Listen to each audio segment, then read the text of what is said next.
Now, after Ewing sarcoma, multiple myeloma, osteo and chondrosarcoma, we are moving next to soft tissue tumors, which include multiple soft tissue tumors, which although arise in the around these areas around the bones, such as muscles, but they are usually present with similar multiple mass and painful masses and can mimic primary bone tumors. We'll be going through in this section, such as fibrosarcoma and synovial sarcoma.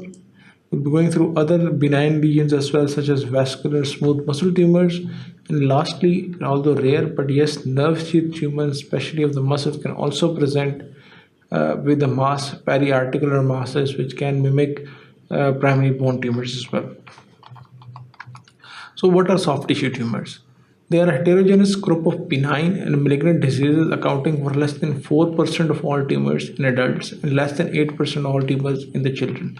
The most common tumor in children usually suspected are rhabdomyosarcoma, and in adults there are different others, which may include there usually age-related variations such as embryonal rhabdomyosarcoma, synovial sarcoma, and liposarcoma. The diagnosis again is on the history. Plain X-rays, which usually show as their malignant lesions, will show periosteal reaction, erosion, and mineralization. On MRI, T1 and T2 weighted signals, usually fibromatosis may be seen in case of a fibrosarcoma. But again, they will present with painful mass and usually continuous pain and nocturnal pain, which gives a suspicion that most likely it's a malignant tumor. Coming to the fibrous tumors, usually superficial lesions. They develop from the superficial lesion. For example, if the patient had different contracture or Peyronie's disease or Gerard's pads, they usually develop from these superficial lesions, which are actually fibrous lesions, which actually lead to fibrosarcoma formation. They may be due to abnormal proliferation of myofibroblast, which is usually seen as palmar and plantar fibromatosis, which may be as a painless nodules. One of the new nodule may become malignant, eventually forming fibrosarcomas. Although fibromatosis is not a pre-malignant condition, but once it develops into fibrosarcoma, it's a very much, although rare, but a malignant disease of a malignant condition. What are the different types of fibrous tumors? They may include the desmoid type fibromatosis, which is usually benign, locally aggressive, and myofibroblastic disorder, usually with Gardner type familial adenomatous polyposis, usually associated with colorectal CA, because there is the same gene is involved in case of colorectal CA, in case of desmoid type fibromatosis, that is APC1 and 2. And the treatment is initially NSAIDs, then radiotherapy, hormone therapy, chemotherapy, and surgery may be rarely indicated in case but surgical excision may be required. Coming to the next type, which is dermatofibrosarcoma of protuberance. It's low-grade malignant variety. It's slow-growing nodular lesions. Usually, as it's low-grade, the treatment of the curative wide surgical excision is enough. Now coming to the last variety, which is fibrosarcomas, which are the deep tumors, which are painless masses. Herringbone pattern of dark staining nuclei is actually seen on the histology. Although it's rare, but they are very malignant potential. Systemic staging and wide excision and adjuvant radiotherapy is the treatment of choice.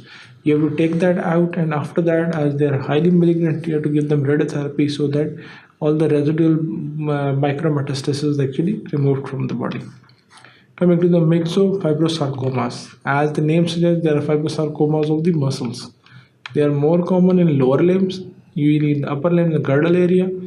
Painful enlarging masses. This is the classical presentation of many other soft tissue tumors, including myxofibrosarcomas, usually with low grade, with no metastasis, but deeper lesions can metastasize via blood.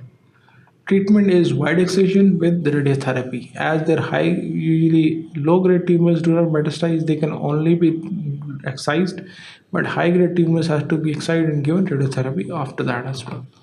Coming to the synovial tumors, as you know, the joint contains a synovial membrane in which there is synovial fluid as well. So although it's nothing to do with the joint, it's kind of a misnomer. Usually they are periarticular, not actually inside the joint, but somehow they're misnomer and they're named usually in form of synovial tumors. The classical presentation is around the joint, not inside the joint. Usually it includes pigmented nodular synovitis, which is a benign, aggressive synovial joints and tendon sheath tumor, fibrocystic from GCTs blooming on gradient. The treatment is usually surgical excision and adjuvant therapies. And alternate therapies include tyrosine kinase inhibitors, which may be given in case of PVNS. Other include synovial sarcomas, which is can arise in any location but not so in synovium. Although they're misnamed as synovial, but they're not inside the joint, rather around it. Adjacent to tendons, joint capsules, fascia, and muscles, and usually can occur in all age groups. Usually, painless calcifications can be seen as well, and the treatment diagnosis through MRI, radiotherapy, and treatment is excision. Large surgical excision is actually advised for synovial sarcomas. Now, coming to the vascular and smooth muscle tumors, as you know that hemangiomas are usually benign, but angiosarcoma can be highly malignant. So first we're going through the hemangiomas. These are benign vascular tumors, usually of the capillary and cavernous hemangiomas, superficial lesion, masses, and X-ray and local. Usually, the most common presentation in case of cavernous or capillary hemangiomas is classically presentation of a child, as you can appreciate it over here in the scapular region on the face. They usually presents, although rarely they are malignant, but they have to be excised because of it reduces the symptomatic situation following hemangiomas. Then coming to the glomus tumor, although they are rare mesenchymal perivascular tumors, but the important point is they're around the vessels as well. They're pea-sized blue nodules usually present around the fingertips. X-rays usually of the X-rays of the hand will show a phalanx erosion, which would be seen. As they will be growing, they will be eroding the bone, and the treatment of the choice is surgical excision.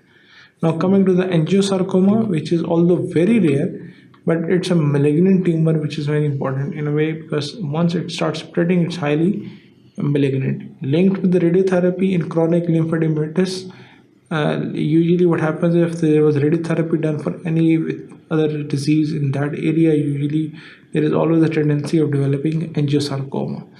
And X-rays usually normal. MRI may show serpentine grape-like lesions, which is pathognomic of angiosarcoma. The treatment option is complete wide excision, which is usually required. Now coming to the leiomyosarcoma, as we know that leiomyoma is a form of a tissue, so sarcoma of this tissue is called as leiomyosarcoma. It is a malignant tumor of spindle cell originating from smooth muscles, which can occur in retroperitoneal, cutaneous, and vascular locations. Highly aggressive tumor from the large, it actually arises usually from the large blood vessels, occasionally causing the limb area, but mostly it's involved in the retroperitoneal area of the body, that is around the kidneys and in the ureter and bladder area. And usually it presents with a large abdominal mass, which is in the retroperitoneal area. The diagnosis is through angiography or duplex ultrasound. Usually, classical large vessel is seen, which is providing the nutrition to this large growing tumor. And then the treatment choice is excision. Now, coming to the last, nerve sheath tumors. Although again they're very rare tumors, but they can be present sometimes because they're usually involving the nerve, so they're highly painful.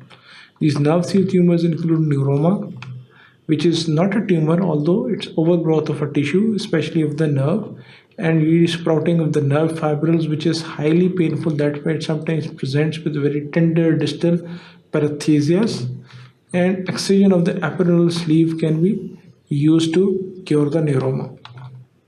And then the schwannoma. As you know that in the central nervous system there are Schwann cells which are present. The tumor of the Schwann cell is termed as schwannoma, which is a benign tumor of the peripheral nerves. Usually Schwann cells are present in the peripheral nervous system. That is why it's a benign tumor of the peripheral nervous system, which as it's involving nerve, again it's painful and it may present with paresthesias. MRI is usually diagnostic, and MRI presents with homogeneous encapsulated lesions involving the myelin sheath of the peripheral nerve. The other is malignant peripheral nerve sheath tumor, usually from a peripheral nerve or neurofibroma. They are neurological symptoms which may sometimes be present and may not be present, usually associated with neurofibromatosis and involvement of NF1 gene, which usually associated tumors in plexiform neurofibromas. Other is neurofibroma, which may be arising from it's a benign solitary lesion, usually 90% time, or it can also be multiple. Eventually, there are associated skeletal abnormalities as well. There are painless nodules and subcutaneous growths as well. Usually, in this case, associated, there are skin conditions as well, such as cafe au lait spots, and they may also be seen in this. The usually poorly defined lesions and usually appear as homogeneous on T1 weighted MRI, and the treatment usually for some of them is resection for some, and usually for some it is actually no other chemotherapy, radiotherapy. The treatment of choice is actually resection of all these type of nerve tumors. Coming to the muscle tumors, the most commonly muscle tumor is rhabdomyosarcoma of children, which usually presents with children less than 5 years of age. It's most common soft tissue sarcoma, malignant striated muscle cells, usually common in the lower limbs, and is associated with infiltrative growth or aggressive tumor. And there may be no periosteal reaction as well, because as it is mostly involving the soft tissue, then bone may be spared out at all. Usually the treatment is, as it's highly malignant and highly aggressive disease, so treatment is neoadjuvant chemotherapy followed by wide local resection, and then after resection followed by chemotherapy and radiotherapy to the area. In this section, we have gone through some of the soft tissue sarcomas as well. As you know, that there are other areas which may involve, for example, fibrous tissue may result in fibrous sarcoma. There may be periartical synovial sarcoma, which may present with painful, large growing masses. Then there may be associated muscular tumors as well, which may be painless or painful. Then we have gone through the nerve sheath tumors, which are not all malignant, but even being benign, they're highly painful and may require excision. Keep watching sqadia.com. Thank you very much.